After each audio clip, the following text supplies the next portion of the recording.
History happened everywhere. A random place, a random time, and a topic pulled from the hat. The challenge? Find the fascinating, uncover the unexpected, and share the stories. You're listening to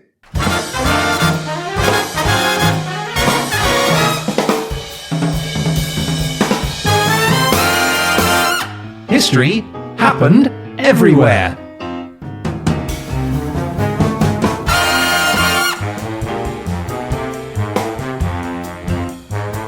Hello and welcome to History Happened Everywhere, episode 30. Hooray. My name is Ryan Weir and I am here in the studio with the stupendously sweaty Mr. Peter Goddard. Thank you very much. I like to stand out with my stupendous quality of my perspiration.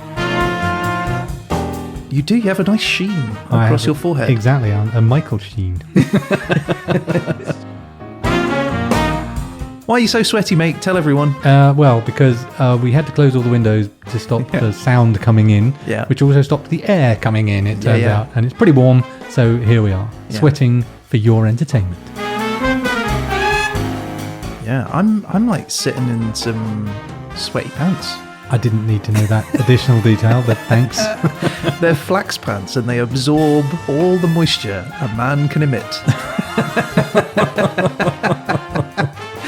Oh, you're going to burn those afterwards. No, I'm going to sell them. We've got a big fan base now that are keen for my sweaty flax pants. Do you like an airport schlock thriller? I do. I like definitely Horses for Courses in terms of books. I thought that was the name of a book. Oh yeah, Horses for Courses. That's great. Yeah. No, I like a schlocky thriller. But my real weakness is sci-fi and fantasy. I'm going to name check a book that I read recently, and that was by Andy Weir, my namesake. Ooh. He wrote another book recently, another sci-fi book called Hail Mary, and I thought it was great. Okay, well, plug. I don't know why we're plugging stuff. I know. Yeah. When's he going to plug our stuff, eh? Us weirs have got to stick together. And given this weather, the weirs are going to stick together very easily if we get too close. Well, yeah, I'm sticking to myself, so that's how I stick together. Yeah.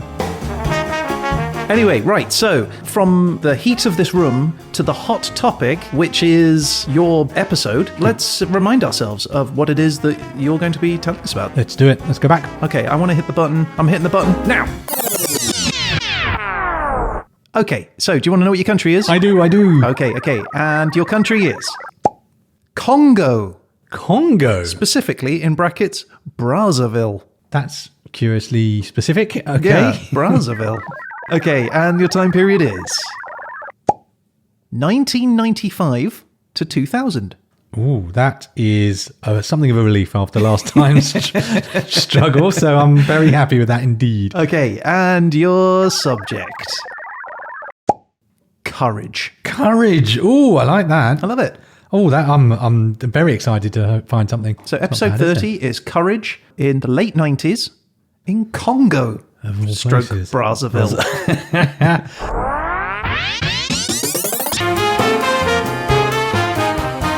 So, Congo. Yes, Congo. Which Congo?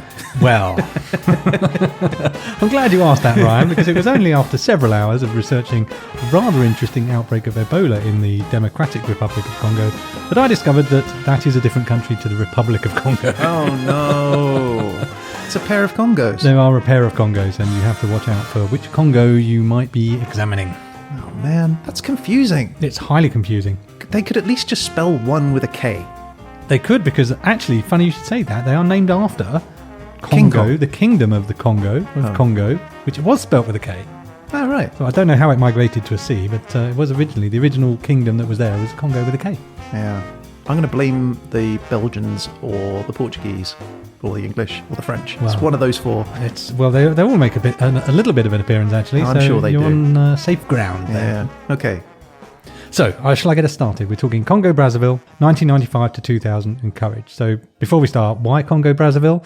Brazzaville is the capital of Republic of Congo, and that's just it's actually called Republic of the Congo. Right. But people say Congo, Brazzaville because of this problem with the Democratic Republic of the Congo, which is a different country. So people distinguish them by calling them Congo, Brazzaville and Congo, Kinshasa for the respective capitals. Right. Okay. So the Brazzaville, is that in parentheses, in brackets? Well, I think there's various versions. I've seen it hyphenated and commaed, and it's kind of a tool rather than a formal thing. So as long as you say Brazzaville, people will orient to the right area. So just let's orientate where we are on the map. Please do. So picture Africa, this bulgy, sticky down continent in the middle of your map, as normally found. So if you trace your way down the left or west coast, you go down past the bulgy bit, and just as you're going into the sticky down bit, that's where you're going to find Congo Brazzaville. Oh, okay. It's relatively small, actually. It's about half of France, 342 square kilometres.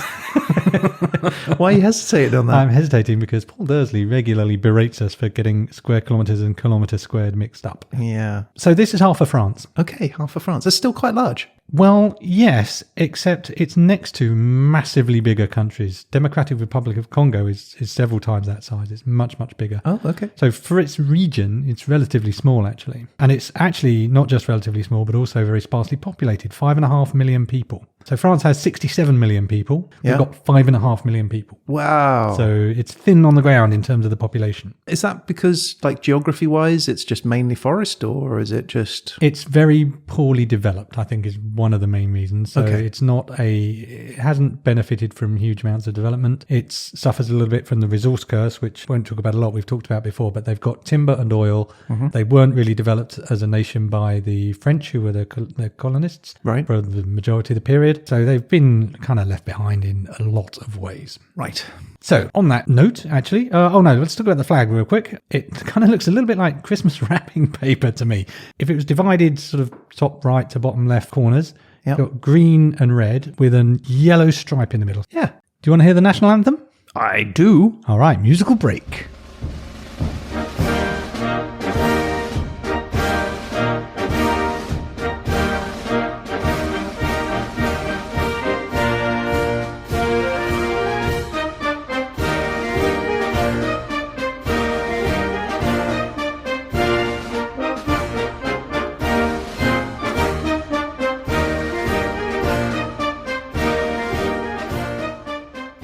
That's kind of cool. That's called the Congolese, I believe, not unlike the Marseillaise in French. Really? Is that right? I think so, yeah. Cool. So, so that's the nation. I'm not going to go on much longer because we've got a lot of stuff to cover. Wow. Okay. Cool.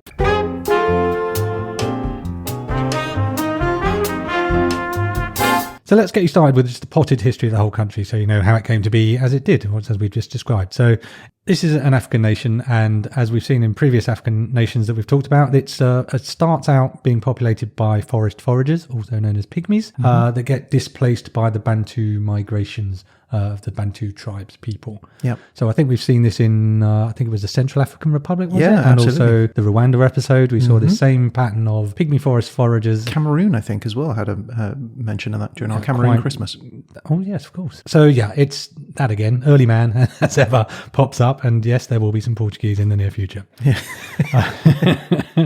Originally, here there was two main kingdoms, the Congo, that gave the place its name and the river its name, in fact, and the Teke. And the Teke was the north and the Congo kingdom was in the south, until 1482, when the Europeans arrive, starting with... The Portuguese. Correct. Yeah. Diego Camlands. They do two things. They start converting people to Christianity and selling them as slaves. It's familiar. It is, isn't it? I'm not going to dwell on it, but Portugal basically wanes and the British and the French show up. The British fiddle around a bit, but they don't actually follow it through. They kind of leave the place. So ultimately, it becomes a French territory. Okay. 1880 is a key year for these guys. A guy called Pierre Savognon de Brazza. Okay. I think you see where this is going. I do, yeah. He arrives. His name's Pierre, so he's French. Well, yes, except he's Italian. Genuinely, he is an Italian guy. Okay, fair enough. But I believe he becomes naturalized French. He's generally considered adopted by the French. Cool. And so the area becomes a French colony. But de Brazza is a very interesting character because he wasn't your traditional colonialist. He believed in development, free trade. He arrives at a village called Ntamo, which is the village that becomes Brazzaville ultimately. Right. And he negotiates with the chiefs, and he ends with a symbolic act where they dig a large hole, and each chief puts something in, a bullet, a flint, a powder flask, something warish. Right. And they throw the earth back in, and the chiefs say, "We bury war so deep that neither we nor our children will be able to unearth it." Right. So de Brazza has a really developmental view of colonialism. He doesn't want to just rape and pillage the land and take what they need and bugger off. He wants to help and trade honestly and develop these areas. Okay. The big problem was he doesn't make the profits that the neighbouring Belgian Congo, they were raking in the cash by being absolutely horrific. And so de Brazza gets sacked. Who sacks him? The French government, I suppose. Okay. More annoyingly, he discovers he's been fired by reading about it in the newspaper. Oh, man. What a way to go, eh? So this brief moment of, hey, I'm going to develop these guys, gets him kicked out. Wow.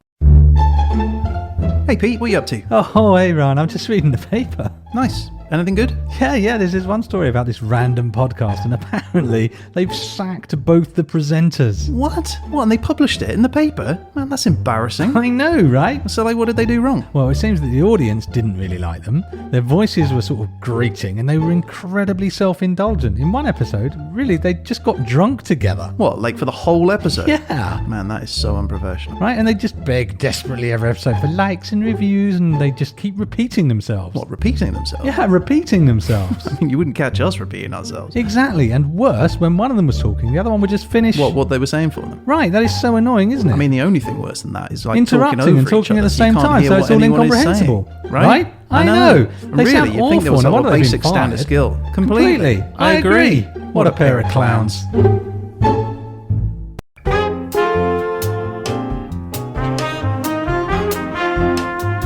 So I'm wondering how Brazza becomes known as Brazzaville if he's gotten rid of. Well, profits go up, but as with the Belgian Congo, word eventually gets out to the West. This is horrific. This isn't development opportunity. It's an absolute nightmare state. So he gets reappointed to conduct an investigation into the way French Congo is being run. Oh, okay. So he makes something of a comeback. So he arrives back in the nation. He's walking around. Everyone's getting in his way, stopping him, making any progress. All of the barriers that you would expect someone who's investigating corruption and murder and kidnapping might come across. So he's getting ill. He's reporting, he's doing everything he can. He sounds like just a really good guy. And he gets dysentery. He's dying at this point. Oh, no. And with pretty much his last breath, he sends his report saying, right, this is what I found and it's not good, to the French government. Okay. What do they do? They suppress it and carry on as normal. Right. Okay, good. So it was worth all the effort then. Yeah, I mean, it doesn't end well. They do give him a state burial in France, which is a bit hypocritical considering what they did to him. And in fact, his wife agrees. She has him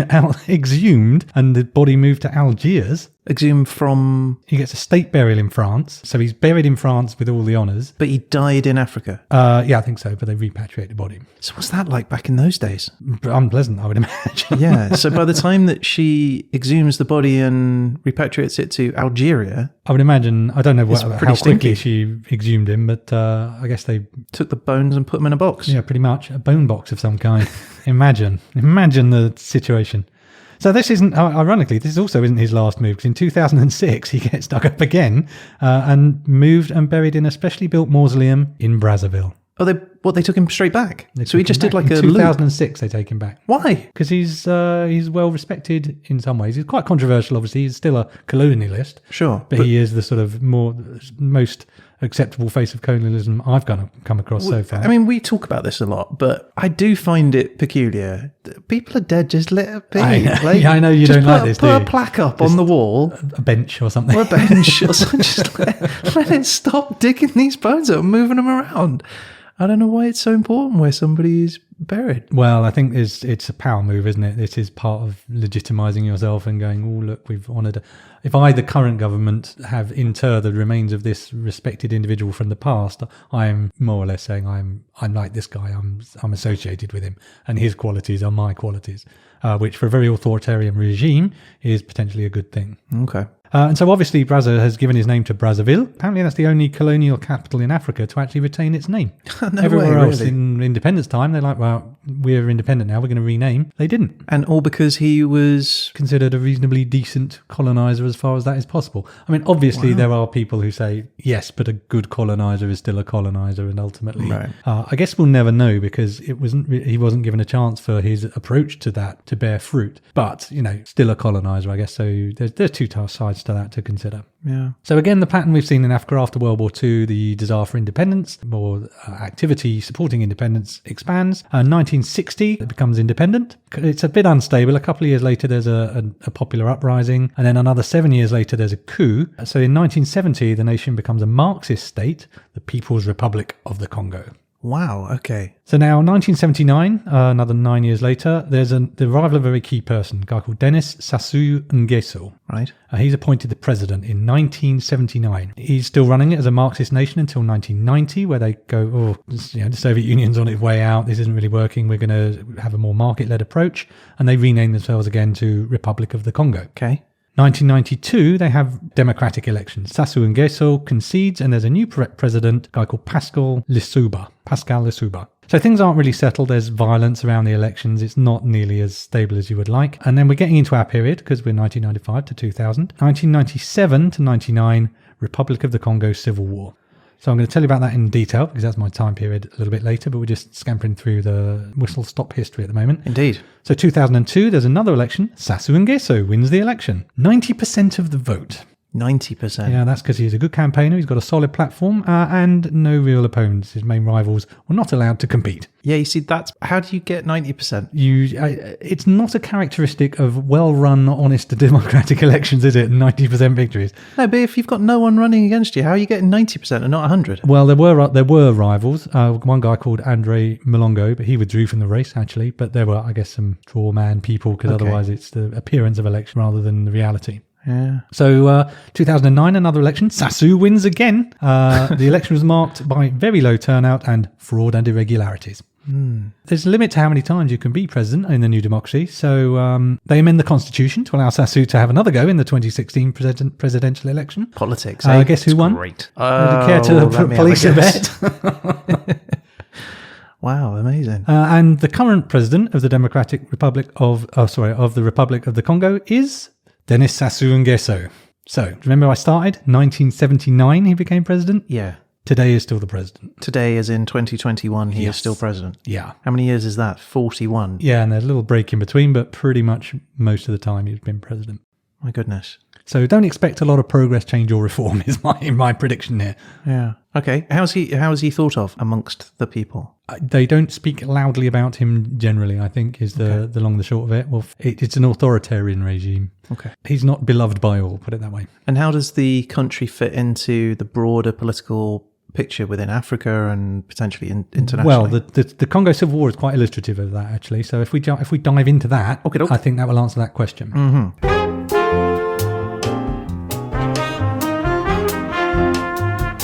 So our period is 1995 to 2000, which for me, lucky coincidence, was the period of the second, really, Congo Civil War. So to recap, Denis Sassou Nguesso was the president from 1977 to 92, and in 92 there was an election. And in that election there were three main candidates, Sassou Nguesso, this is a Mao guy, Lissouba, who we mentioned before, and a guy called Bernard Kalelas. But the problem was that they weren't just politicians, because they all had their own militia. Each had their own? Each had their own. What constitutes a militia? Men with guns who aren't your army officially. Yeah, how many? Like two? Certainly thousands in these cases. Okay, wow. So Lissouba had a group called the Kokoyes, and Kalelas had a group called the Ninjas. The Ninjas. So the Cobras, the Kokoyes, and the Ninjas were the militia for each of these three people, and they kind of control areas of the country with their militia. So Lissouba wins the election, but he wins but not with a very clear majority, so he dissolves parliament. The other guys in the parliament say, well, that's not constitutional. So lo and behold, on the streets, you start finding ninjas, cobras, and Kokoyes with their guns running around. Do we know what Concoyers means? I do not know. Internet woman, can you tell us what Concoyers means? Kokoyes. Kokoyers means. Thank you. Hello. This is the voice of the internet. Kokoye is of Nigerian origin and means helper. The Kokoye militia are also sometimes referred to as Zulus or Mamba. Thank you. Oh, there you go. That's Right. interesting. So 1993, that election is descent into civil war, the first civil war. At the end of the civil war, Lissouba is still in power just about, but really it's distributed around these three factions and their militias. So it's a bit of a tense situation, which is why in 1997, it's all going to kick off again. Are you forced to join a militia? The long and the short of it is, it's the same as a gang in a London borough. If you're in a borough, in a community, and your community has a gang, you're probably not going to join the gang of the 2 boroughs over, you're going to join your borough's gang. And if you're in the right socioeconomic group, you're going to join the gang because it's what everyone you know does. Plus, there's a chance of making some money in it. Exactly, and there's patronage, and someone will say, "Yeah, we're going to fight." Plus for the territory, right thing. and you're sort of brought up, indoctrinated to believe that your area is the best. Absolutely, and we're going to learn some very specific things about why young people might join militia in a little bit. Cool. So, right, 1997, Sassou Nguesso takes his election campaign, because it's an election year. They get him to carry him through an opponent's town in a traditional chief's chair. Oh, cool. Which apparently is a really deliberate insult to the powers that be. Oh, bad. And a gunfight breaks out, basically. Lissouba, who is nominally in charge at this time, thinks this is the start of an attempted coup, which it kind of might well have been. And he decides to try and disarm the Cobras. Okay. So his Kokoye militia go to Sassou's Brazzaville residence to arrest and disarm the Cobras. They don't want to be disarmed, so fighting breaks out. So Lissouba joins forces with the other guy, Kalelas, so the ninjas, basically. So now the ninjas and the Kokoyes are fighting against the Cobras. Right. If you keep all your militia straight. Yeah. No, I've got this. But it's not quite just the ninjas, because you asked about neighbouring countries. Well, not just neighbouring countries, but other countries. But one of the neighbouring countries is Angola. Okay. And Angola basically supplied troops and kit to Sassou Nguesso. So it wasn't just ninjas and Kokoyes versus Cobras. It was ninjas and Kokoyes versus Cobras and the Angolan army. Right, wow. Rather trickier. Well, that wasn't Got too a little bad. Game of Thrones going on here. Yeah, it's very much so, because there was Lissouba himself was trying to get the Democratic Republic of Congo to support him as well, but obviously I guess he didn't succeed as well as Sassou did. Sassou is popular with the French oil people, which is also really important. He is apparently very corrupt, as is the French oil in that area. The company called Elf basically... Did you say apparently because you don't want to be sued? Basically, yeah. Or shot in this case. Fair enough. So a company Allegedly. called Elf, allegedly, this company called Elf does definitely control all of the oil in this region. It is very lucrative, and they like Sassou because he's very much one of their people. Okay. So that's a lot of money that's going his way as well. So he's well supported, and then the Angolan troops with their planes and their helicopter gunships work out pretty well against ninja fighters with shotguns. It's funny that a negative story would come out of oil. I know. I mean, normally it just leads to such prosperity for a nation, doesn't it? It's funny, isn't it? There's that sort of classic trope of somebody digging and finding oil and going, yay, I've got oil. And actually, when you look at it on a national scale, especially in Africa, it's like, oh my God, there's trouble ahead here. So basically, with the help of the Angolans and a lot of French oil money, by 1999, the ninjas and the Kokoyes surrender. Okay. Sassou Nguesso wins, and he's been in power ever since. Right. So that is the civil war. So the legacy of this is whole areas are decimated. There was wholesale looting because most of these armies weren't even being paid. So they just stripped what they could from anywhere they could take it. Down to roofs. You've got corrugated metal roof. Metal has value. You've lost your roof because the invading armies or the militias have stolen your roof. Do they join the Cobras? Well, Sassou Nguesso is in control, and there's not a lot of doubt about that. Yeah. But there are regions where, even now, they're basically controlled by local militia. So the ninjas control an area called the Pool, which is around Brazzaville. So there are still factionally led areas. Militias are still there, but they're not necessarily actively fighting, but they're definitely still part of life. Right, okay. Right, so the ninjas still exist as a... The ninjas very much still exist, and we're about to meet them, in fact. Okay. So our topic is courage. Yeah. And one of the things I found to research this topic was a book called Brazzaville Charms, Magic and Rebellion in the Republic of the Congo. Right. This is a book by someone called Cassie Knight, who has worked in Brazzaville herself just after the Civil War, and she was fascinated by the place, and she wrote this very interesting, very readable book. So our first dive into courage, which is my topic, is her courage, because she just travelled and got a job in Congo, Brazzaville, which I don't know about you, but I go to a new job and I'm kind of nervous because I don't know where the Pret is. Yeah. The thought of starting in a new country is really, really scary. But a country that's been at war and continues to have an undercurrent of violence. Absolutely. So here's the thing. I managed to have a conversation with Cassie. Oh, nice. And I asked her, what was it like to start a new job in this place that's so unfamiliar? And this is what she told me. There's a bit of me that just loves that feeling of entering into the unknown. And I remember very well arriving at the airport. A French colleague met me. I felt terrible because my French wasn't really good enough to communicate. And I should have had good enough French to work in French. And we went back to the guest house where everyone was staying. And it was a guest house run by French priests, a congregation of Catholic priests, because that was kind of one of the institutions that had remained unscathed during the war. And yeah, I had a dinner sitting around with other guests, and I just, was wide-eyed and lapping it all up. And then, I just loved the fact you could walk to work the next day through these beautiful avenues, and tropical plants were amazing. And then I met my colleague, and it was Placide, and immediately he had a great laugh and chuckled at my crap joke, and it just got off to a good start. Like, it couldn't have been better given how very foreign it was to me. I loved it from then on. Wow.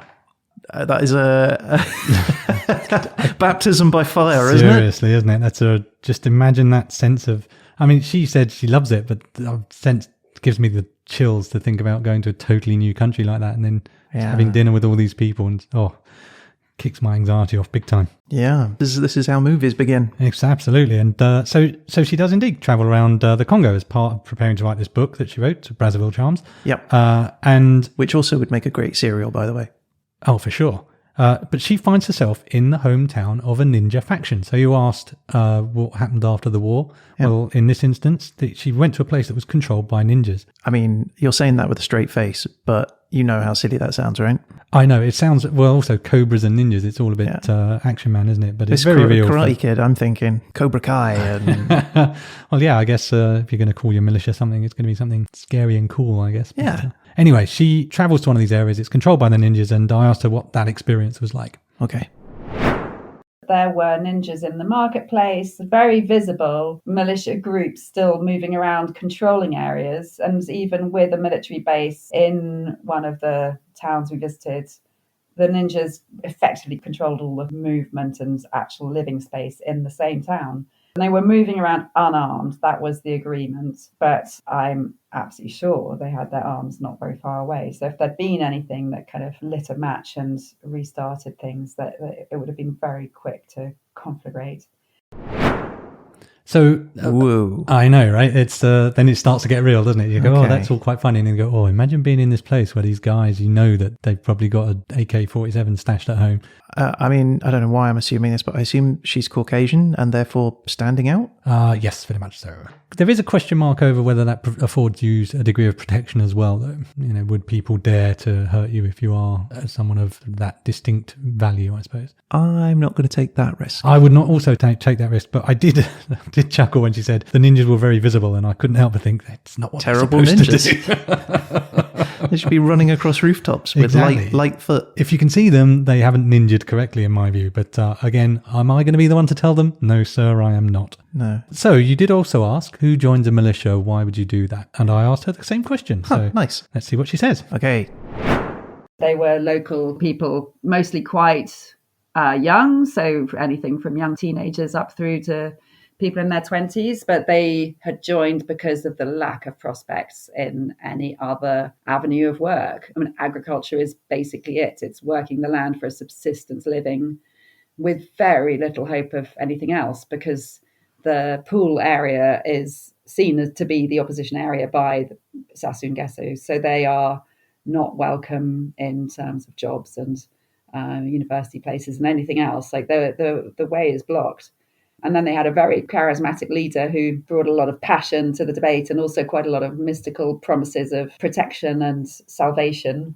And that was the combination that got a lot of young people to join, or a lot of people in general, but I think in particular it was a young movement. It's such a common story, isn't it? The trappings change, but the story is the same time and time again, isn't it? Lack of options, somebody charismatic in your area telling you that they're going to look after you. You could port that into pretty much any country on earth in various ways and find a very similar outcome.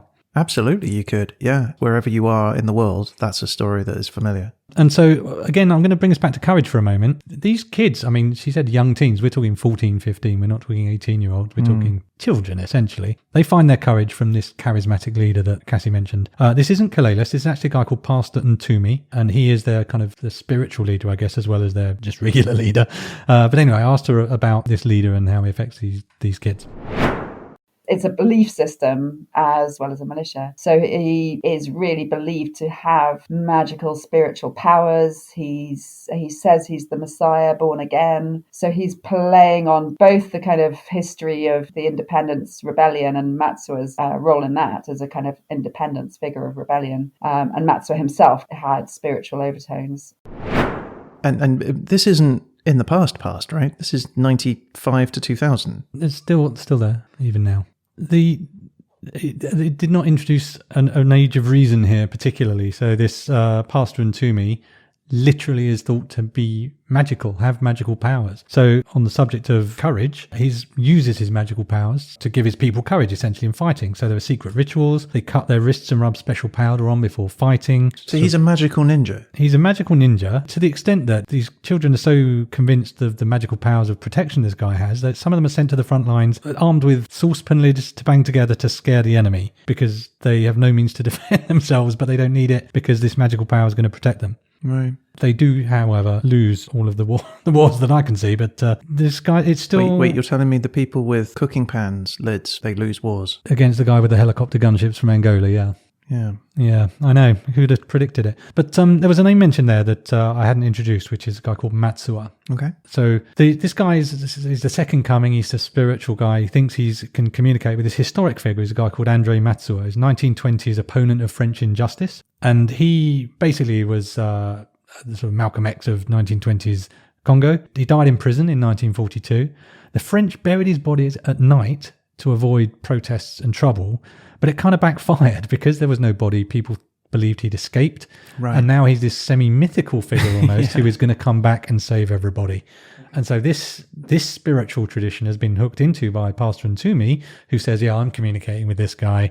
And he's sort of associating, again, like we discussed, associating yourself with someone else to take their values. This hero of resistance to the French, he's like, oh yeah, no, I'm this guy too, effectively. So they co-opt these people in an effort to retain your power. I mean, whilst it might be stupid to take a saucepan to a gunfight, not even a knife, a saucepan lid to a gunfight, it does require courage. So, and what I'm trying to do is investigate different types of courage here. You've got social courage to go to a new place. You've got courage born of belief, faith-based courage to do things which are inherently risky, but actually you don't fear them because you think you are protected. But this courage obviously has terrible negative consequences in that the Civil War really ruined the Republic of Congo. But obviously war also brings tales of everyday human courage and inspiration. So another type of courage that I decided to look at is the courage to just carry on, the courage to live in these kind of circumstances and conditions. Yeah. So basically during the 97-98 war, the phrase that was used in the book is Congo's warring factions hammered each other with artillery in the capital. Helicopter gunships pound the city. Journalists described the scene as looking like an apocalypse, fighting everywhere. But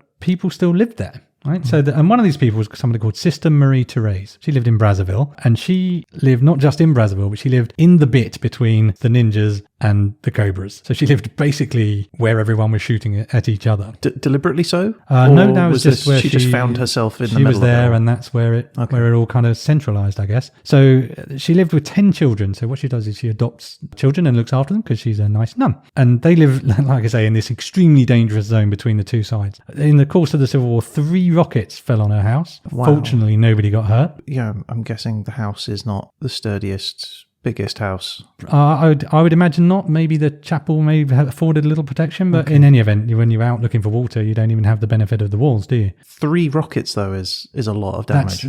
Even churches aren't generally designed to withstand artillery, are they? Not really. So one time she wanted to go and see if her brother was okay. He was on the other side of town.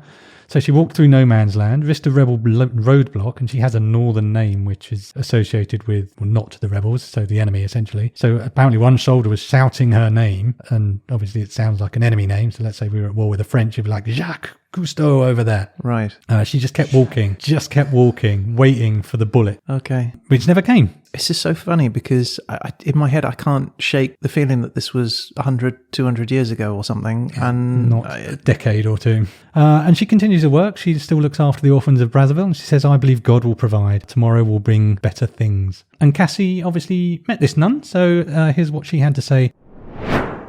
She was amazing. I couldn't believe it when I went round to her house, and her generosity in looking after all these children. And, as a sister, she'd had to choose really between her vocation of living in a congregation or looking after all these children. And she did the latter, and the house was absolutely full, and she managed to feed them every day without having any kind of idea really where the food was coming from the next day. But she said, God will provide, and just had this kind of calm, wonderful big smile. And there were some children out in the backyard washing under a tap, and they were getting on with life all together, and she was giving them hope by making sure they went to school and they were fed and knew that someone there was looking after them, looking out for them. And she was amazing. She had true courage, true bravery.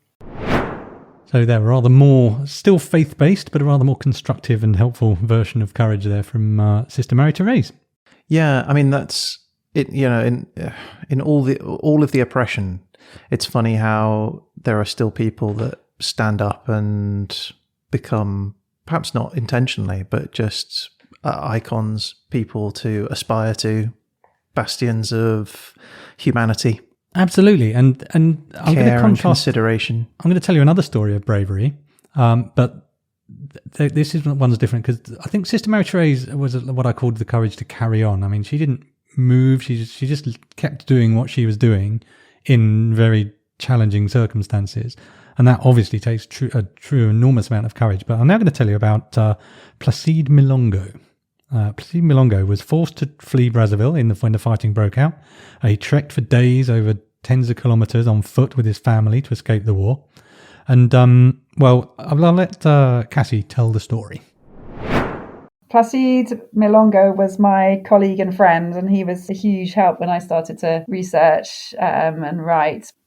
He was so brave, so totally brave. Yeah, he did that enormous journey and was in ninja camps for a while in the pool area where there was so little food. People came out of that gaunt and starving. But he managed to get across the river, so kind of sneaking away, because he was told that he was getting in trouble for being outspoken and standing up for people's rights. So they sneaked out of the ninja camp, or the rather displaced camp really, that was in a ninja-controlled area, sneaked across the river, got to Kinshasa, and then not long later came back because he wanted to check the state of his city, start work again, because he worked for Caritas, which is a humanitarian organisation. So he wanted to be able to start helping other people. A really amazing person. So I'm going to play that for you again because it wasn't necessarily super clear. So the fighting broke out. He runs away with his family, walks through the night with his family, never stops trying to help people, starts trying to create a humanitarian corridor is what he was trying to do with all these displaced people. Then he gets warned the ninjas are after him because he's causing this trouble and he's making himself known as a troublemaker. Helpful person. Helpful, yeah. A help maker. Yeah. So he legs it. He walks for 4 more days and it said, I left with my family, even though we didn't know which way to go, but we couldn't ask anyone for help for fear of attracting attention. So they just walked, hoping they're going in the right direction, pretty much. Okay. So then they make it to a part of the Congo River which you can cross, and Kinshasa is just across the river from Brazzaville. So they cross the river. He gets to Kinshasa, which is safe. He's in Democratic Republic of Congo now. He alerts the aid agencies in the area as to what's going on Brazzaville because they weren't really aware of how bad it was. Right. And then he goes back to Brazzaville. Why? Because he still works for the aid agency and he wants to help. He wants to go back and help with the crisis. Okay. Wow. Had I got to Kinshasa, I fear that I would have gone, well, I'm safe now. That's the end of my story. Well, particularly if you're with your family. Right? Well, exactly. So incredible guy and more just tremendous courage. Yeah, I mean, totally selfless, right? I mean, that's a person built with compassion. And then finally, I'm going to talk about the courage to stand out. So I'm not going to talk about war anymore. I'm going to talk about the sapeurs. So sapeurs are members of the Society of Good Timers and Elegant People. Nice. I think I'm joined the member of that. I think I'm an honorary member. I think you just qualify straight away with that History Happened Everywhere t-shirt you've got. Yeah. So this is basically a subculture of like really stylish, well-dressed people. So by day they do their jobs as normal people, and after work they dress up in like super splendid outfits and parade around. And apparently August is a good time to spot these people around town because a lot of the people who expatriate to Paris come back for August when Paris kind of shuts down. They have best dressed competitions. They have a King of the Sap Sape competition. It reminds me a little bit of like the voguing in New York, of the community of people who like become super flamboyant. Okay. In almost a protest. The zoot suits in the, what was it, 30s? Yeah, exactly. So like, 26. so rejecting the poverty of your conditions with the finery of your outlook, I suppose. Okay. So Cassie asked these guys, why do you do what they do? They said, we don't carry guns, we don't use violence, we're against that. We love to look good and to dress well. People can come here and see us and know that the war is over. We are proving there is more to life than war. Love it. So what a kind, they said resistance of a kind, and you get to wear super clothes. And Cassie tells me about her experience with the sapeurs. All right, cool. It is just amazing. I was in a lovely kind of riverside bar with music playing, and when I first saw a sapper, and it is just extraordinary, the finery of the clothes he was wearing. And it was the best cut suit and an amazing yellow cravat and waistcoat and hats. It was so well cut and well made and good material. Shiny shoes, these kind of brocade 1920s dual colour shoes. Must have been incredibly hot in a tropical country. And it's just a really wonderful sign, I think, of in its own form of resistance. You know, we are living the high life. You know, nothing in Paris can beat this. It is competing with haute couture in Paris, really, I think, just kind of proving that it's alive and well in Brazzaville. And it's really brilliant. And I think people do look on it well and are quite proud of it and kind of smile. Look on it and smile. If that's your contribution to the world, if that was my contribution to the world, I'd be pretty happy with people looking and smiling. Yeah, no, I love it. I think that's great. She raises a very valid point about how hot it is. Well, yeah, I did think I was about getting that. hot. She was just mentioning cravats and shiny leather shoes. Yeah, and we also did discuss briefly that what we don't know is necessarily how the conversations go at home. When did you buy the groceries? Well, no, but I did get this cravat. Spent the money on a lovely little watch chain. Yeah, but still, again, courage to stand out, courage to resist, albeit not in what is traditionally considered bravery. Has that spread to other countries? Like, is this group something that so they have people can sapeurs join? in Kinshasa as well, but apparently it's kind of a slightly different subculture. So it's more hip hoppy, bit more, whereas it's a bit more classic, I think, in Brazzaville. But so it is a thing it's that's evolved. slightly beyond Brazzaville. Certainly, it's in Kinshasa. Quite possibly, it goes beyond that. But, Yeah. So this was happening in 95 to 2000, or did this start at that point? well, no, it goes way back. It goes back to the 20s. Oh, okay, It right. kind of got suppressed a bit in the 80s, and now it's kind of making a comeback, I believe. Yeah, like people like fun, particularly when you're feeling rather oppressed. There is something sort of not liberating almost about, you know what? No, I'm going to dress up. I don't need to conform to the ugly standards of the world around It's me. a peaceful demonstration, isn't it? Yeah. Sapeurs. So that's a big thanks to Cassie for both the interview and writing a book that made my job so much easier than it could have been. What a character. She sounds great. Oh yeah, we really had a laugh. She was lovely. And yeah, so yes, Cassie wrote the book. It's called Brazzaville Charms. You can buy it at brazzavillecharms.com or any leading book selling website that you may be able to think of. Go get the book. Yeah, go buy the book from Amazon or another website that's not Amazon. It's I'm sure you can find it.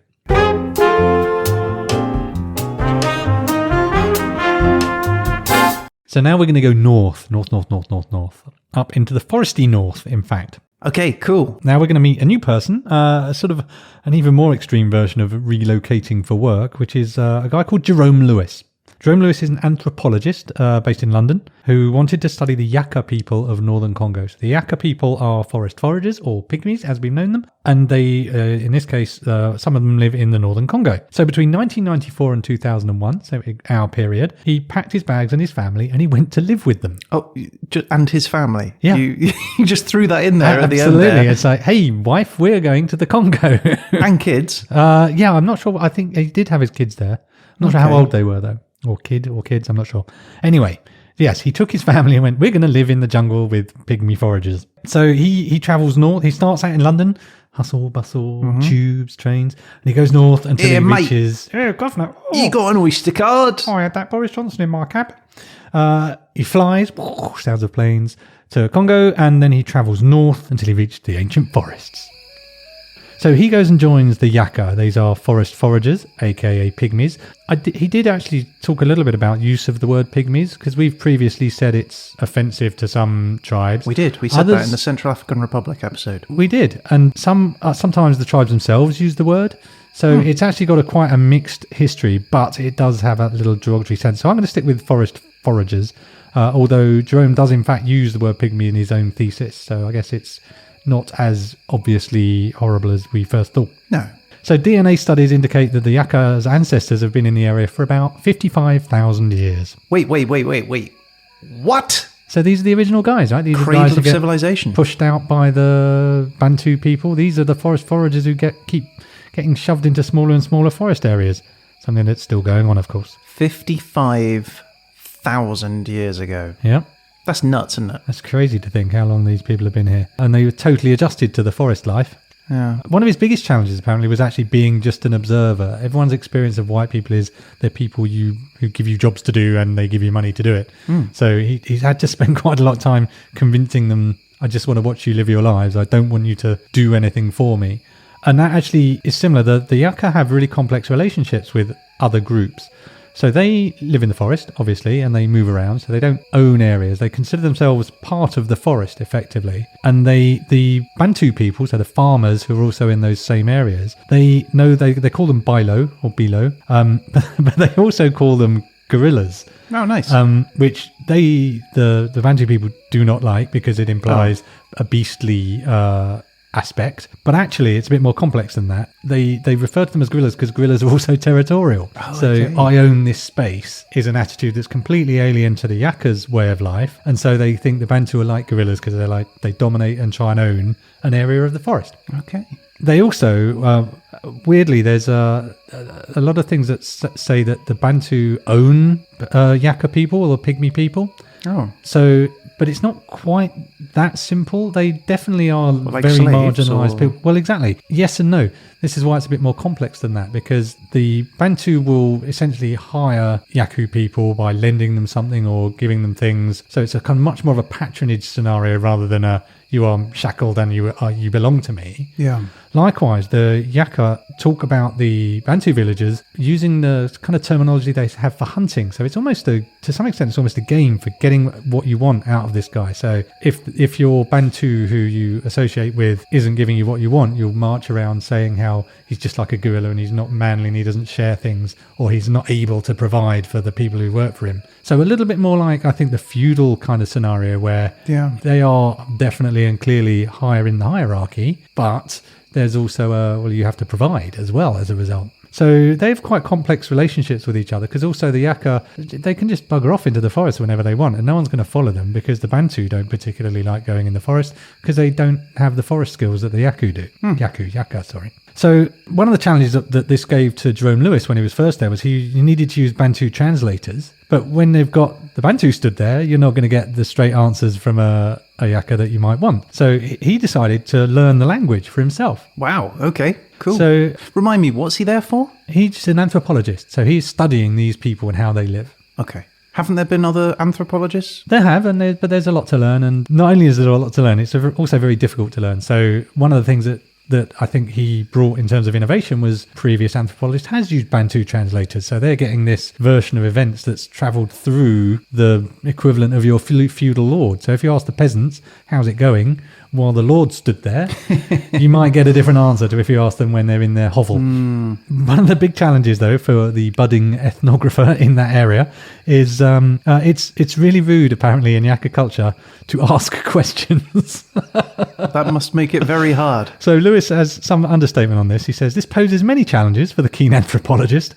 whereas objects and goods can be demanded very aggressively without causing offence, information about religious issues or people's thoughts and feelings cannot be demanded without risking offending them. Wow, okay. That's kind of interesting, and I wonder if that's something that I should start doing. I would consider it. Questions get really irritating after a while. Exactly. But do you want to do it hand in hand with if someone asks you for something, you just have to give it to them? No. So we've come across this before. Do you remember when we looked at Kiribati? They had a similar culture of someone in your family group said, "Oh, I like your car. Can I have your car?" You have had to say, to give them the car. "Yeah, here's the keys, I guess." Well, it's the same in the Yaka. If everything is everyone's, you don't really own anything, and sharing is absolutely intrinsic to your life as a Yaka. Okay. So anyway, Lewis follows these guys around and lives with them for years, and eventually even gets initiated into some of their spiritual groups. He becomes a... I'm sorry, I have a question though. Yes? If you can't ask any questions and you're an anthropologist, how are you learning stuff? Are you just observing? Well, you observe initially, and then eventually as you develop trust, you can have a little more Sneak judgment a about question when in. you can ask things and who you can ask and when it's appropriate.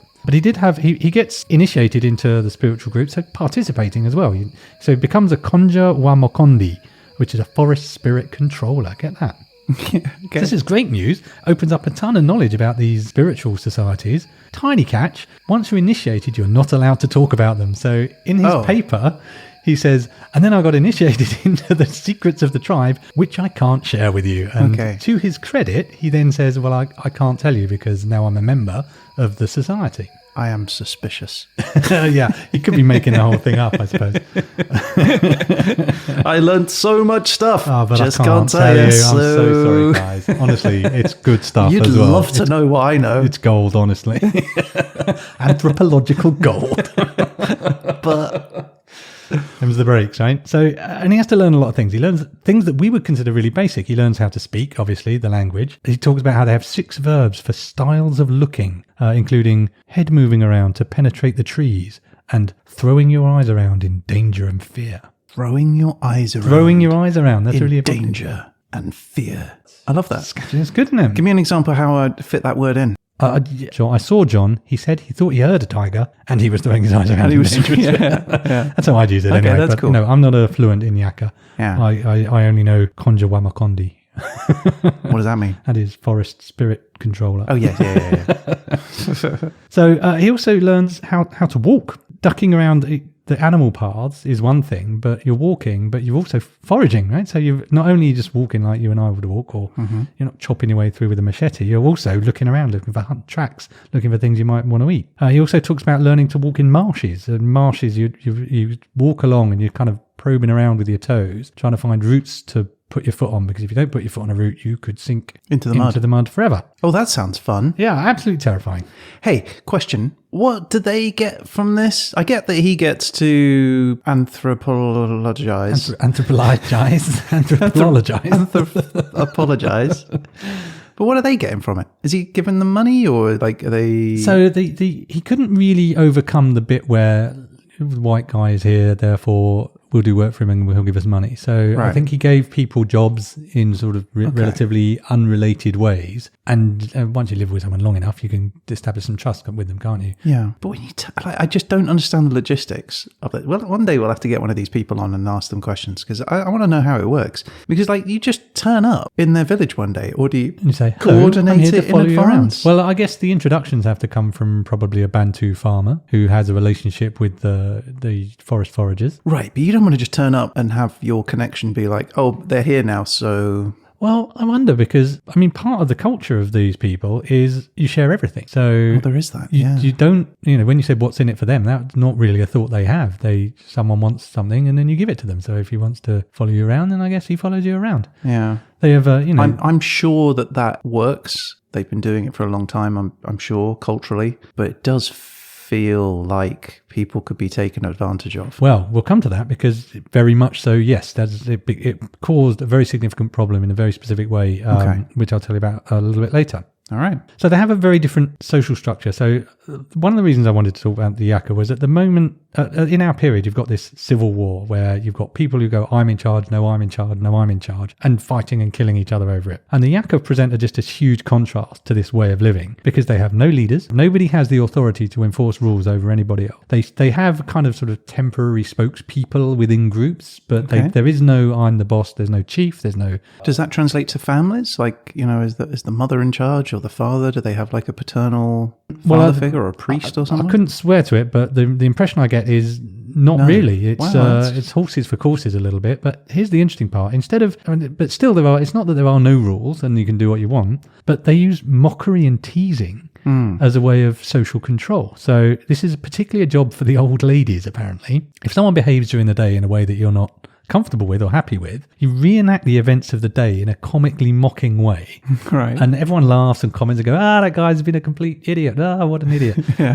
Until eventually the person in question arrives and is like, hey guys, that was me who did that. And everyone's going, that's such bad behavior. What a nasty piece of work that guy is, and laugh. But they're all laughing, right? Because it's done in fun. And I guess, here's the thing, that they keep going after the individual arrives and obviously goes, oh, that's me, that is. And they keep going until they laugh as well. Interesting. So you laugh at your own Until failure. you laugh at yourself, they keep going. And that's the kind of resolution, is to laugh. And this joy and laughter is a massive part of this culture. And it sounds so uplifting and positive. It's not uncommon. We're friends. We've done this. Like, there are times where we'll rib each other over things that we've done that, we find silly. And it breaks it, doesn't it? Yeah, it breaks it in a behaviourally. way that doesn't end you with you feeling huge shame or a burden of guilt. It's kind of shame is the right word. You're right. You're sort of circumventing the shame, but also addressing still it full amending on. the behaviour. Yeah. There's a lot going on there, isn't there? Yeah. And for me, it begs the question of, if you had like a really socially dense individual in your currently tribe, and they didn't recognise themselves, Well, how long that's you'd the have to thing. go on for until you go, John, It's you. it's you, mate. Yeah, because there will be those people that are on a spectrum, right? That won't be able to see themselves in that. But pattern. maybe, I guess, if this is your mode of engagement, maybe that you're sufficiently trained to go, okay, that was a scenario that I was in. And maybe it's even more useful for people of that nature, because I recognise the scene, because someone said, can I have the banana? And you said, no, you can't have the banana, and everyone's making fun of you. And I'm thinking, well, you would recognise at least that you also refused to give someone a banana that very day. So I think that you'd always recognise it's you, and then maybe it's almost teaching you. It's like, okay, well, I've now learned a new cue. So even if I didn't intrinsically feel the lack of generosity there, I'm now being very clearly advised that is not something we do, and so don't do it next time. So I wonder if that's actually almost better in some ways.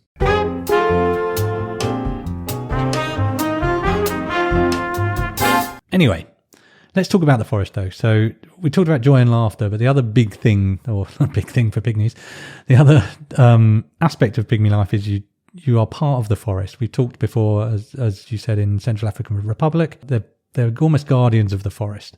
Nobody owns the forest. They say Komba, who's the sort of creator, god character, made the forest for all creatures to share. And Jerome talks about one incident where, on a hunting trip, they come across a group of gorillas, and the silverback smells the smoke of the fire, and he begins roaring and shouting. And this guy called Emeka, who's one of the Yaka people, he's furious. And he shouts and swears, and he shouts at the silverback for thinking the forest belonged to him. Wow. Which, on the subject of courage, shouting at a silverback gorilla probably qualifies, doesn't it? Yeah, it does, yeah. So then there's a set of rules for your hunting called Akila, which basically it's a cultural way of managing the forest, because if a patch of forest isn't productive anymore, it gets sealed off and no one hunts there until it's bountiful again. Mm-hmm. Everyone in your camp gets a portion of the meat from the hunt. Nobody comes home and go, I killed this pig and it's mine. Right. Everyone gets the meat. And also the notion is that the forest really cares about its inhabitants, and it wants to hear that you're happy. So when you're happy and you sing and dance and play, because the forest wants to hear that you're happy, which is a lovely notion. But you said earlier, this is open to problems. And I mentioned that one of the major industries of Congo was forestry and logging. Okay. And this is where it all pretty much falls apart. So this notion for the Yaka that we're losing the forest, as you and I know we are, is just pretty much incomprehensible to them. The forest has always provided and will always provide, and there's enough for everyone, is their mindset going back centuries. There's a tree called a sapelli tree, and the tallest sapelli trees, they go high above the canopy, and before the rainy season, loads of butterflies come and land on them. Oh, cool. And they hatch, they lay their eggs on the leaves, and they hatch into caterpillars, which are super tasty and nutritious. And pygmies really love these caterpillars for two reasons. One, delicious. Two, they come at a time when the rains are much less, the animals are harder to find, hunting is a lot harder. So basically, they say Komba sends the caterpillars to feed people when hunting is hard. Oh, really? So they're a really important part of the sort of cycle of life. And there must be a lot of butterflies laying eggs. Well, yeah, exactly. So then the loggers arrive, right? Now, they start chopping down the trees, but the Yaka don't mind, because you don't own the trees, they're not their trees, everyone can have a tree, there's room for everyone, the forest will provide. But obviously that starts to become a problem. And this was happening when Jerome was there, and he tried to help, and they had meetings with the Yaka and the loggers. And this is something I found just really evocative. They had this incredible cultural divide. You've got a forest forager and a logger. The hunter, he says, the hunter-gatherers were really uncomfortable in the office buildings where they had these meetings. Tasks such as opening doors proved daunting to them. Wow, okay. Because it's just so foreign. Where do you see a door? You're a forest forager. They have these kind of huts, but they don't put a door on them. That's just crazy. And you just don't think. The door, again, is one of those things that you think is so fundamental. Yeah. And yet these guys are like, whoa, what's that? So anyway, they... in the end, the pygmies explain that actually only the sapel trees who go above the canopy of the forest host these caterpillars, because I guess the butterflies land on them above the canopy. So amazingly, the part of the solution they find is an app. What, a mobile phone app? A mobile phone app, right? So there's this app called Sapelli, and what it helps them do, I think I've got this right, is that the Yaka mark trees on, so there's maps, like Google Maps type thing on the app, and they go, right, there's this tree here and this tree here, don't cut them down because they're high enough to host the butterflies. So they're going to give us caterpillars, where these other ones that don't go above the canopy don't attract the butterflies, so you can chop them down and we don't mind because we can still get our caterpillars from the other trees. So astonishingly, he sets up the sort of set of rules for these guys to then mark all the trees that you can't cut down and protect certain areas, so that the loggers could log still, but without impacting so badly on the Yaka's lifestyle and environment. Wow, okay. So trying to find that middle ground. Right. It worked a bit, but not really enough. It's just way too corrupt, and there's profit to be had by not paying attention to Yaka. So I don't think it was the end of the problem by any means. Obviously, the lifestyle of the Yaka is under threat today. The forests are under threat. There's even just a logging road comes through, then it disrupts the environment. So... well, you don't know, do you? It's the knock-on effect, right? Yeah, absolutely. You cut down one type of tree and the others aren't able to grow, or animals aren't there then pollinating others, and it's the knock-on effect. Yeah, so what's going to happen to the Yaka is very uncertain, but it's not clear to me that it's going to get a lot better, to be honest with you. So you've got to be grateful for the likes of Jerome Lewis for even capturing these lives that, hopefully stay with us, but there's a possibility that they won't. Is Jerome still there? No, he actually came back. His studies were interrupted by the Civil War. He had to come back because the Civil War broke out. Okay. I think he went back again for a while, but I think he's in London now. I got the sense that this was quite remote, so I'm just curious why the Civil War was impacting the Yaka in the north. I wanted to ask him that question as well, and I might send him a note and see if he can let me know, because I also wondered that, because you think, well, you're in the jungle, no one's really bothering you. Right, tiny little village. Yeah, but I think it's probably that, all Westerners have to some extent to be looked after, and your embassy probably won't be happy with you roaming about in a nation that's ravaged by civil war. I could see that, yeah, for sure. And bear in mind, he was an anthropologist with the university, so quite probably also the university has a duty of care. So even though he could perhaps say, oh no, I'm safe in the jungle, would you as a university just go, yeah, that's fine, you carry on, or would you say, no, you've got to come home? I wonder if the loggers had such problems. If they delayed their their logging during the Civil War. I'm sure there was plenty of logging to be done. Yeah.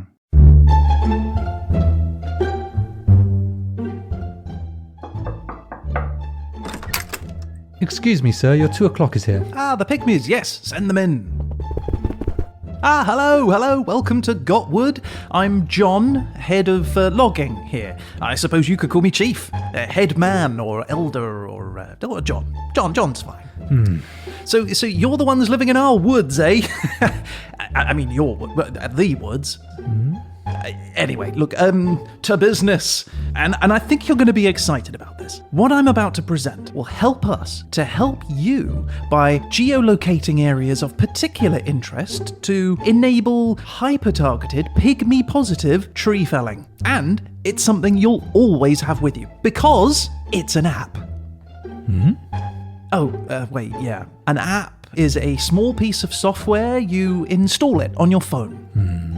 A phone is a small handheld box. It allows you to communicate across great distances using a wireless network. Invisible birds carrying messages over big far. Yeah, look, so mate, the thing is, this operating system is way out of date and you're missing several security patches. You're wide open to attack by hostile actors and you're going to be riddled with malware within a week. We can only accept this after extensive user and penetration testing and with the introduction of full end-to-end encryption. Big far.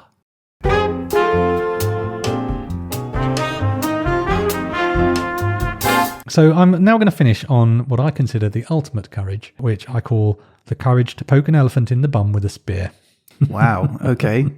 So the Yaka value elephants, not for ivory, although they did hunt for ivory when such things were popular, because obviously the Bantu would give them a job, go get me some ivory, and all right, fine. Usually in exchange for some tobacco or something, I don't know. But the actual original hunting of elephants was for the fat and the meat that they provide. You kill an elephant, everyone's got something to eat, right? Not surprisingly. So elephant hunters, they're known as tuma. It's not a tumor. Come on. It is a tumor. It's not a tumor. So you can't just nail one elephant and call yourself a tumor. You have to have really shown that you've got what it takes. And they really know their elephants, these people. They've got over 20 names for types of elephants. Okay. So a kamba is a dominant male. A dilomi is a second male. An epombi is a rogue or lone male elephant. I want you to call me a pombi from now on, mate. Epombi. No, I'm going to call you malembutu. Oh, what's that? Elephant without tusks. Oh. And there was even a mystical elephant apparently with 6 tusks called Ayiti Nabanyoku or Njoku, I'm not sure. That's a long name. Yeah, well, he's got 6 tusks, so you've got to respect the chap. So they hunt elephants, not very often. No, it's not a daily activity. I don't suppose you get your way through a whole elephant very quickly. Yeah, so have you finished that? No, I'm still going. Still going. So then in the something Jerome kindly sent me was a chapter he's entitled Elephants Are Scary. He is not wrong. Elephants kill more zookeepers than any other animal. Oh, really? In zoos, yeah. That doesn't surprise me. So one of the ways they defend themselves is they're running off and then they'll stop and hide. Well, how an elephant hides is slightly beyond me, but I guess it's thick jungle, so there's more opportunities than you to get in Croydon High Street.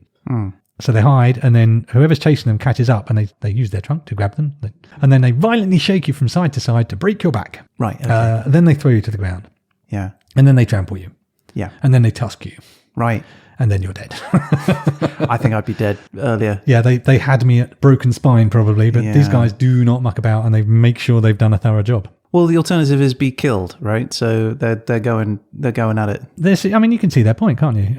I had a conversation with a zookeeper. We adopted an elephant at one point for a friend's birthday, and part of that gift was to go to the zoo and spend some time with the zookeeper who was caring for the elephants. And he was the one who told me that elephants kill more zookeepers than any other animals in captivity. And he said it's because they remember any slight that you could long forgotten they won't have done. And he said what will happen is they will trip you up.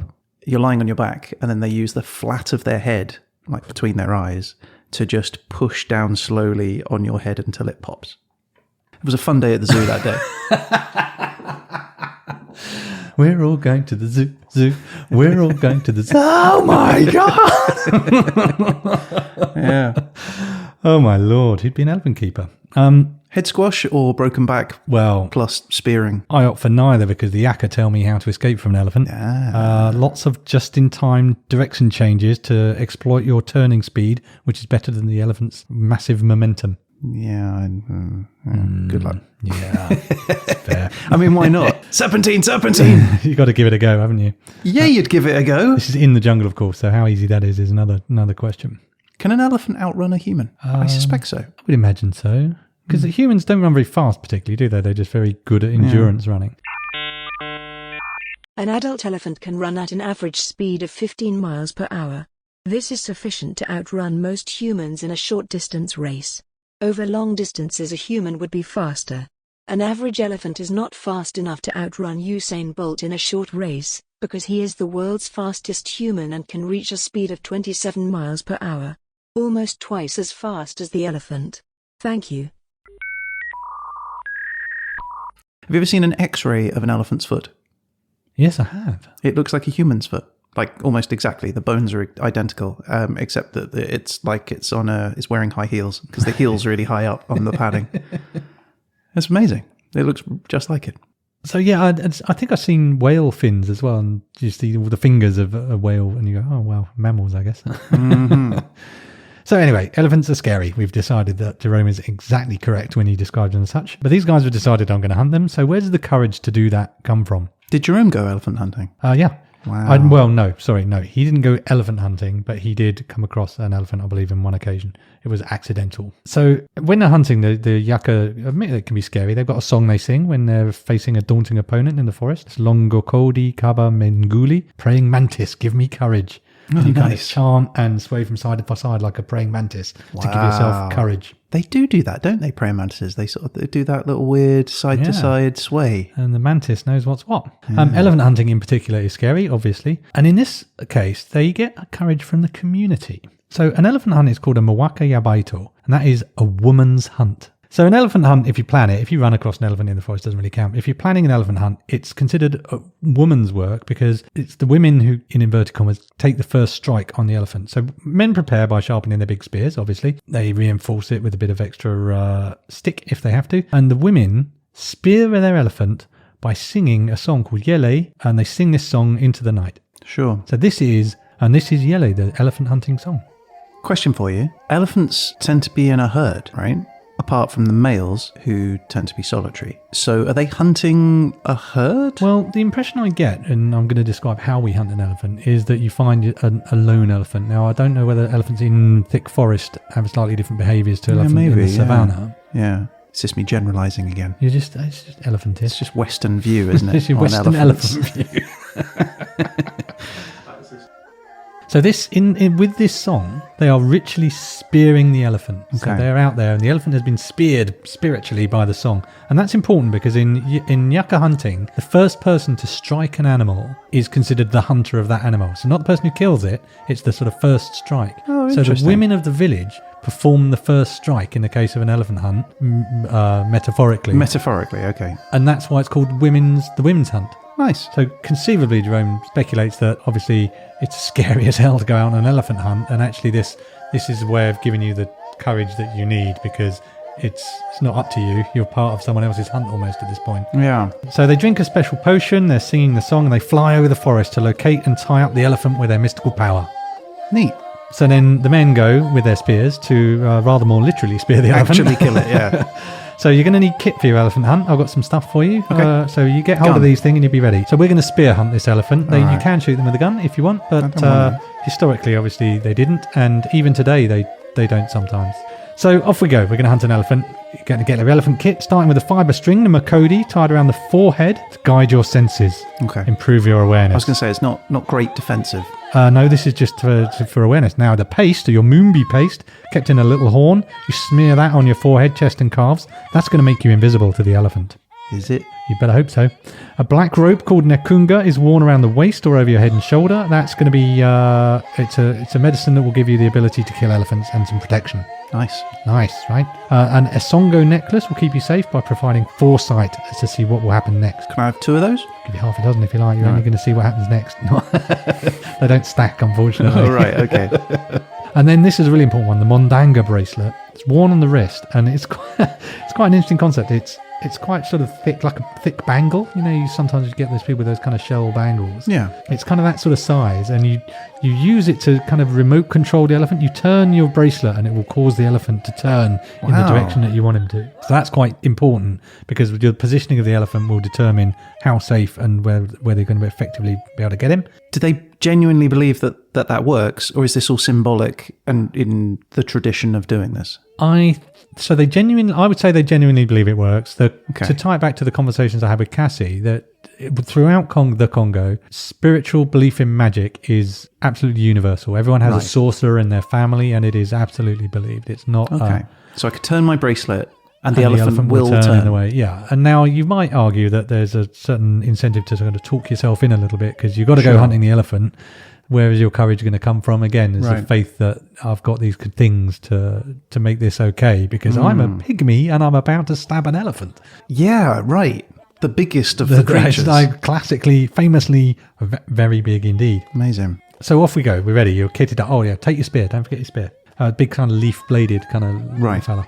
I just got a new one actually. Oh, good. Yeah, it was Well, I ordered it from the Amazon. Yay! Beautiful. Right, so let's go elephant hunting. Now, how do you think you spear an elephant? Quickly, from a distance. You'd think that, but no. You have to run up to the elephant and stab it with your spear. Okay. If you throw your spear, it's not going to go anywhere near deep enough. Right. You just annoy it, and now you've got an annoyed elephant, possibly with a sort of spear slightly sticking out of it. No, what you have to do is you have to really shove it in there, which means you've got to run up to that elephant or sneak up to that elephant and go for it. Right. So there's 3 techniques I'm going to share with you. You can pick which one you like in terms of elephant hunting, starting with the underbelly technique. So you need the wind in the elephant's face, the sun behind him, so he can't see you and smell you. You've also smeared yourself in elephant dung, so you don't smell quite so humany. Delicious. Position your elephant as best you can with your Mondanga bracelet. Get him in a good position so you've got access to the flanks on both sides. Yep. Now, you're invisible because of your paste. Right.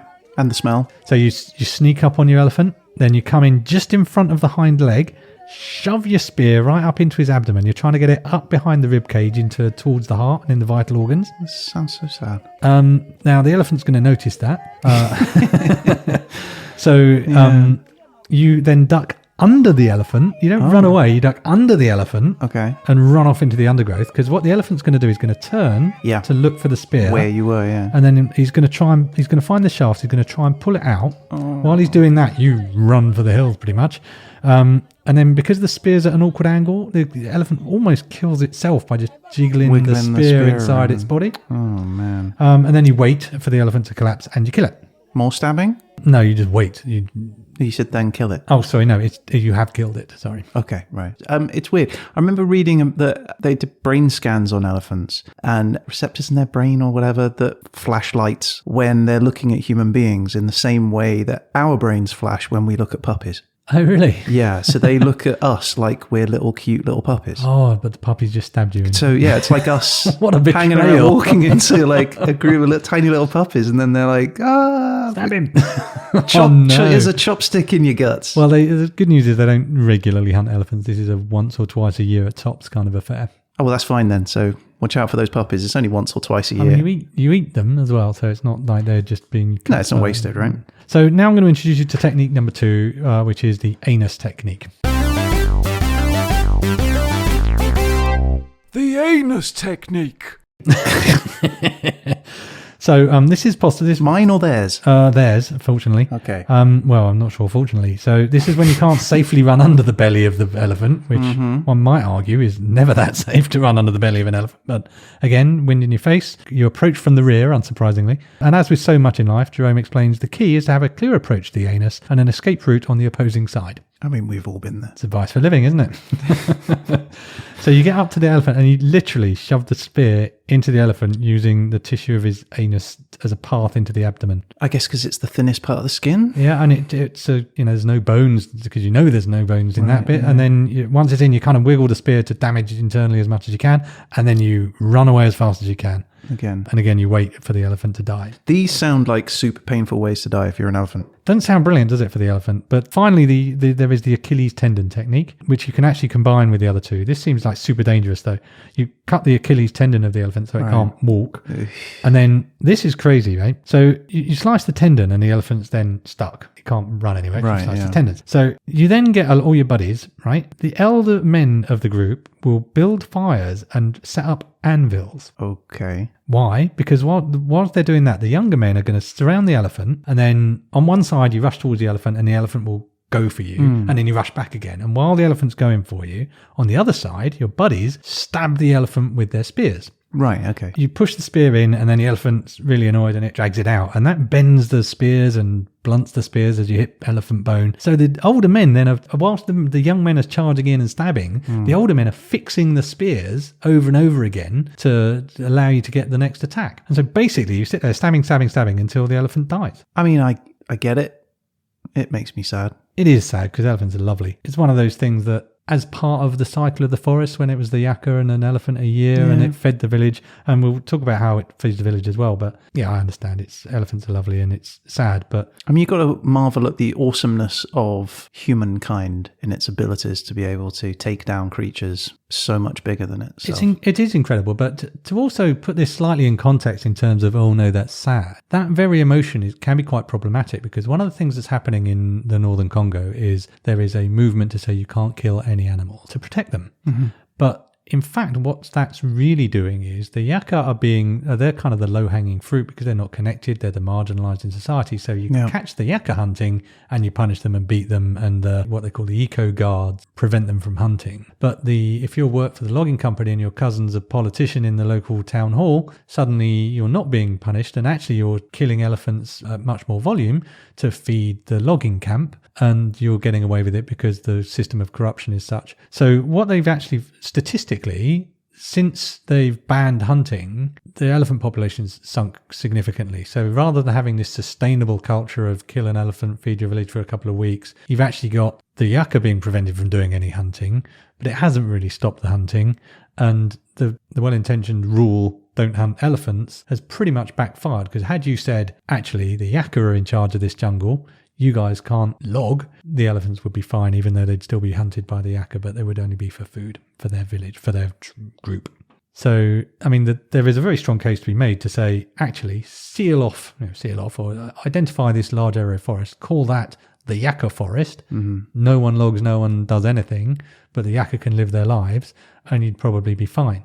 But this sort of well-meaning let's ban all hunting has had a terrible impact on the Yaka, who now can't hunt, so now they have to do what? Go and work around the logging camps, and now the problem is actually exacerbated, because now that's another person to be fed in the logging camp. So it's really a difficult problem. I don't have any answers particularly, but I think for me the sadness of, they've killed an elephant actually needs to be put in context, which was, the actual destruction of this forest is not individual forest foragers hunting elephants to eat, it's logging, and that's having so much more devastating effect. Saying, oh, look what we've done, we've stopped hunting elephants, aren't we good, isn't really helpful at all. But it makes you feel good because you're not hearing about elephants being killed, which is a shame, but there it is.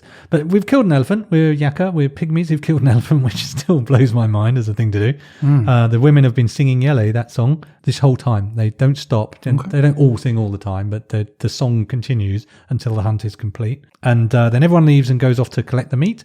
You cut the elephant meat, you pack it up to take back to the camp. If the camp's too far away, you just set up a new camp, not too close to the elephant's body, because it's going to attract animals that like to eat flesh, and you don't want too many of them in your camp. You take it back, you have a feast, there's drumming, it's a big celebration because we've got great bounty, right? We've got meat for everyone. You put signs of a hooped liana, what do you call like vines. Oh, vines, right.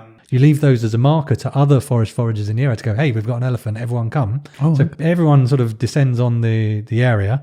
They have a feasting, and they have storytelling, and they have this sort of spirit play where they summon spirits from the forest. And this is declaring your joy and the bounty back to the forest, because it wants to hear you having a good time, because it's provided you with an elephant to eat. Sure, yeah. And Jerome Lewis once spent 2 weeks on this sort of post-elephant feasting. 2 weeks? 2 weeks, drumming and eating, and people kind of come and go. Yeah. So I guess there must be some sort of preservation of the meat over 2 weeks. Yeah, they smoke the meat. They smoke the meat, yeah. That's a lot of meat. And and so other people come and go from other villages, and it's, well, not villages, but groups, because they don't really have tribes. And you spend a couple of weeks going, yay, elephant was great. I wonder what they do with all of the stuff, all of the skin. I'm guessing they're not eating that, so that must be used for something. Bones, tusks, I wonder what they use it for. Yeah, I'm not sure. I didn't look into it. Like the insides as well, does that just get discarded? I would imagine that's eaten. Anything that you can eat, you probably want to eat, and all the insides are pretty much edible. Intestines, I guess, probably. Yeah, I guess. Yeah, and also there's an element of the forest itself has to feed on whatever's left. So, well, it's creatures of the jungle. I mean, I'm sure they'll all have a go. All keen on a bit of elephant. Yeah, they are. Would you eat elephant? Would I eat elephant? Yeah. I would eat elephant. I don't see why not. I wouldn't Which bit? Seek out the death of an elephant. Well, apparently the delicacy for the Yaka is the pad on the foot. Oh, the bit I was just talking about. Yeah, but I wouldn't have that. I'd just have a regular old rump steak. I guess because it's tenderized all the time, with all that weight just constantly pounding on it. It's very fatty, apparently. It's the fat kind of melts and it's all delicious. Okay.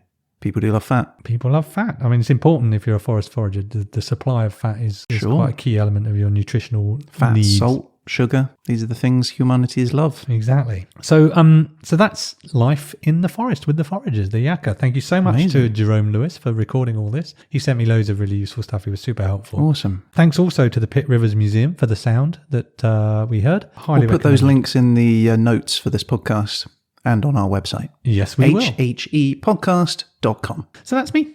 That's Courage. That's the Congo, 1995 Amazing. to 2000. Amazing. Do you have courage? Not in comparison to any of those people we've just talked about. Yeah. It's hard not to sort of bring it back and reflect. I felt pretty For a moment. rubbish at the end of my research, to be honest. I sort of assessed myself and found myself wanting quite considerably.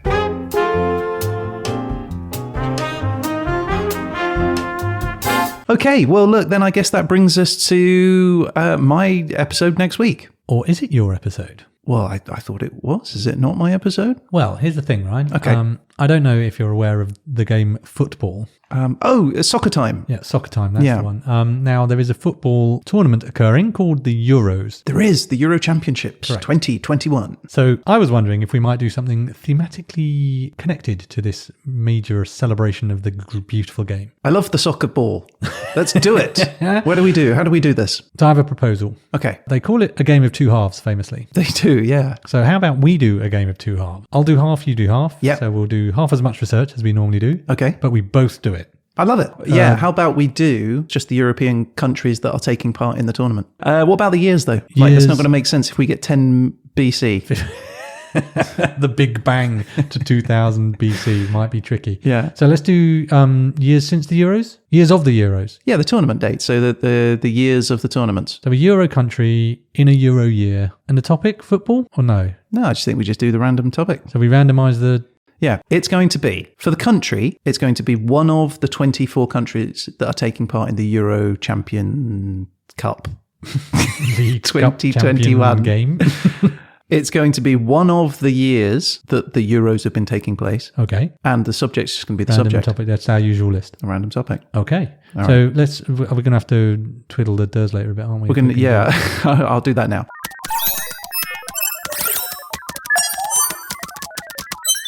Okay, we're good to go. So we're going to do one roll each, essentially, one Durs late each. Yeah, that's right. So we're going to do you first. Okay, go for it. And your country is Germany. Oh, that feels like a win.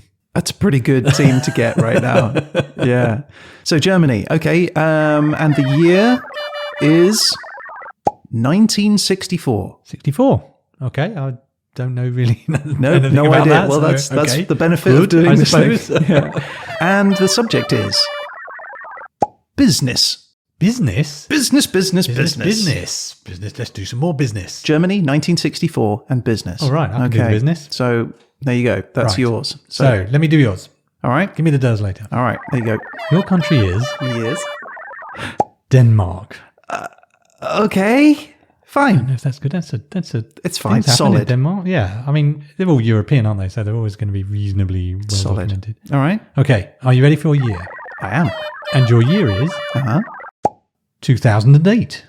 Okay. That's nice. I like that. That feels like it will have a lot of interneted information. Yeah, rather yeah. than old information. I love it. Okay. Are you ready for your topic?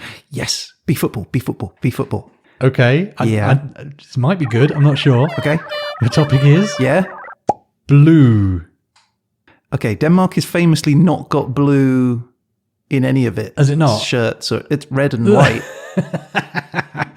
Well, you're going to have to figure out how to work blue into your topic. Okay. I can't help but feel like that blue is one of those like really wildy card things where you could just stumble upon something that makes everything really straightforward, or you are doomed. I'm not sure which one it is. Do you remember the year 2008? That was when UEFA introduced the blue card to send off a player. Do you remember that? And all the Denmark blue card players for a got sent timeout. off. Yeah. It's football time. I don't know anything about football. Is that going to be a problem? This is going to confuse half of our audience is American. So get your soccer game in gear Okay, get your cleats on. and watch Ted Lasso.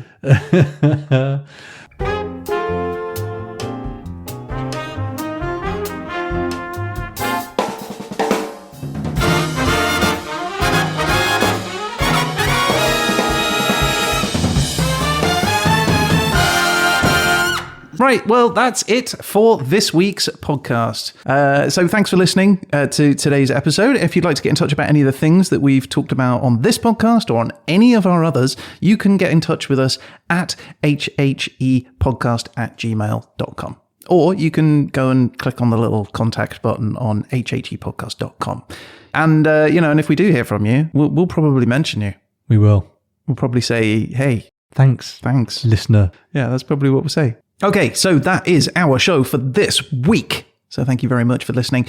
If you'd like to get in touch about any of the things we've talked about on this episode, or in fact on any of our previous episodes, you can email us at hhepodcast@gmail.com or through any of our social media, or you can click on the contact button at hhepodcast.com. We'd really like to hear from you. And you never know, if you get in touch, you might get featured on a future show, like G, the BMX God. But G, the BMX God says, can't wait to see what you'll have in store for the future. Oh, good stuff. So one way to definitely feature on a future show is to rate and review the show on Apple Podcasts. It's really helpful for us. It helps other people discover the show. You can also find us on all of the main social media under at HHE Podcast. And when you follow us, you'll start to receive a bit of History Happened Everywhere almost every single day. Right, so we're going to be back again very soon with our football special episode. But in the meantime, do look out for The Verdict. It is our after show podcast. I mean, you know this already. I don't even know why I'm saying this. Of course, everyone knows who Paul Dursley is. Famous. He is our wit, our brain. He is HHE's raconteur. He is our critic, judge, jury, executioner, all wrapped up in one bubbly little ball of fun. Cuddly British chap. He's so cuddly. He's going to be so mad. You've just killed my hope of getting a good grade. Yeah. And don't forget, you can also go back and listen to our growing archive of old shows. That's on YouTube or on podcast platforms and at our website, which is hhepodcast.com. That's right. So that means all that's left to say is... You've been listening to...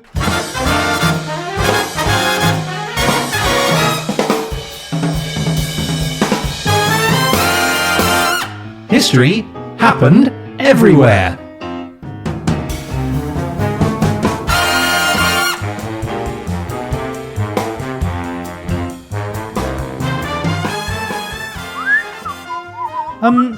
Congo? Oh, morning, Congo. Morning, Congo. Look, I've got some more of your post. My post? Yeah, it seems the postman's got us confused again. Really? Yeah, because we're both called Congo. Oh, right.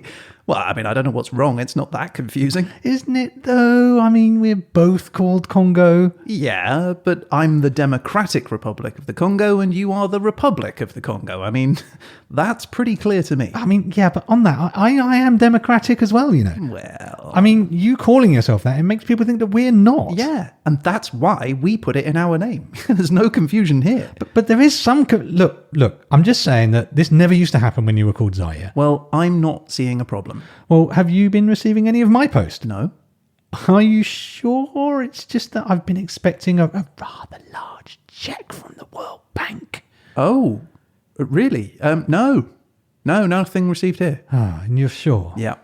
I mean, it's just, what with our names being so similar, I could see how you might accidentally get a check in our name, think it's for you, and maybe even cash it accidentally. What?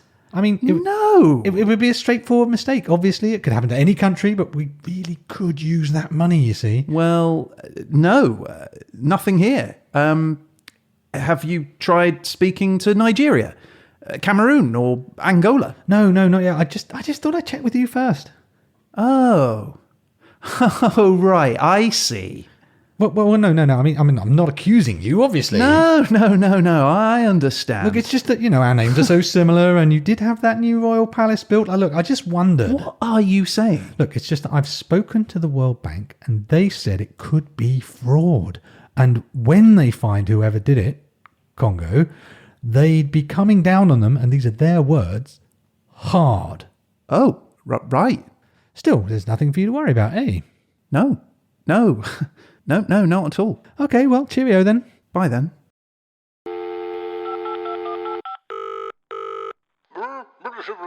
Hey, Angola! Do you want to buy a royal palace?